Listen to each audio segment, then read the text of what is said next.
ഒഡീഷയിൽ നിന്നുള്ള കാഴ്ചയാണിത്. ഒരു പരീക്ഷാ ഹാളാണിത്. ഇത്രയും വലിയ പരീക്ഷാ ഹാളോ വിദ്യാർത്ഥികളുടെ എണ്ണം കൂടിയതോടെ എയർ സ്ട്രിപ്പ് റൺവേ അധികൃതർ പരീക്ഷാ ഹാളാക്കി മാറ്റുകയായിരുന്നു. ഹോംഗാർഡ് തസ്തികയിലേക്കായിരുന്നു ഈ പരീക്ഷ.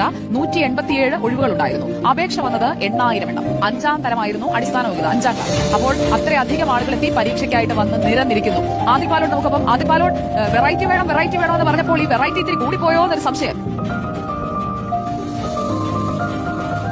അതെ, ഇത് ഒരു തൊഴിലില്ലായ്മയുടെ ഒരു ചിത്രം കൂടി ഇതിലുണ്ട് എന്ന് നമ്മൾ മനസ്സിലാക്കണം. സുജിയ, ഒഡീഷയിലാണ് സംഭവം നടക്കുന്നത്. സംബൽപൂർ എന്ന ജില്ലയിൽ 24 പോലീസ് സ്റ്റേഷനുകളിലേക്ക് 187 ഹോം ഗാർഡുകൾ വേണമായിരുന്നു. അതിന് 5ാം ക്ലാസ്സാണ് അടിസ്ഥാന യോഗ്യതയായി നിശ്ചയിച്ചത്.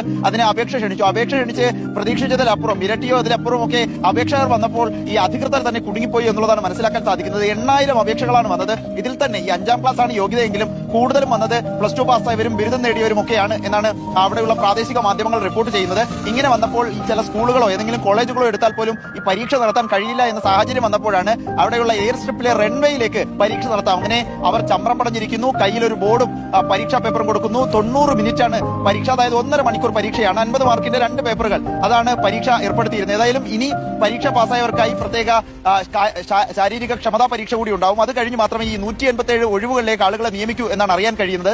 മാത്രമല്ല 700 രൂപയിൽ താഴെ മാത്രമാണ് ഇവർക്ക് ദിവസവേതനം എന്ന നിലയിൽ വേതനം ലഭിക്കുക എന്നതുകൂടി ഇതിനോട് ചേർത്ത് വായിക്കണം. ഏതായാലും വ്യത്യസ്തമായ ഒരു പരീക്ഷയാണ് ഒഡീഷയിൽ നടന്നിരിക്കുന്നത്. സുജയ, ഓക്കെ, തൊഴിലില്ലായ്മയുടെ ഒരു ചിത്രം കൂടിയാണ്. 5ാം ക്ലാസ് എന്ന് പറയുമ്പോഴേക്കും അത്രയധികം പേർ അപേക്ഷിക്കാനായിട്ടുണ്ടാകും. 187 ഒഴിവുകൾക്കായിട്ട് 8000 പേർ അപേക്ഷിച്ച് കാത്തിരിക്കുകയാണ്. 187 പേരെയല്ലേ നിയമിക്കാൻ കഴിയുള്ളൂ. ബാക്കിയുള്ളവർ അടുത്ത പരീക്ഷയ്ക്കായി ഇതുപോലെ അപ്ലൈ ചെയ്തുകൊണ്ടേയിരിക്കും. അപ്പോൾ ജോലിയുള്ളവരെ, നിങ്ങൾ ഇന്ന് അവധി ദിവസമായിരിക്കും. ആ ജോലി എന്ന് പറയുന്നത് നിങ്ങൾക്ക് കിട്ടുന്ന ഒരു അനുഗ്രഹമാണ് നിങ്ങൾ മനസ്സിലാക്കണം. ജോലിയില്ലാതെ കഴിയുന്ന എത്രയോ മനുഷ്യർ നമ്മുടെ ചുറ്റിലുമുണ്ട് എന്ന്